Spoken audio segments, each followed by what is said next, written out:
واعظ اور اس کا 5واں باب۔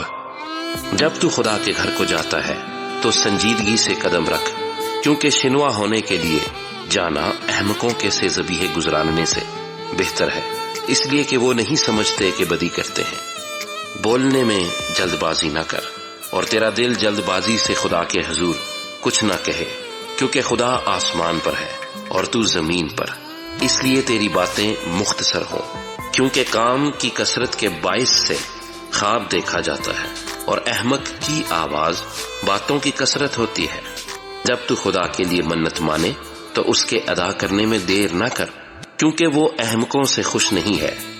تو اپنی منت کو پورا کر، تیرا منت نہ ماننا اس سے بہتر ہے کہ تو منت مانے اور ادا نہ کرے۔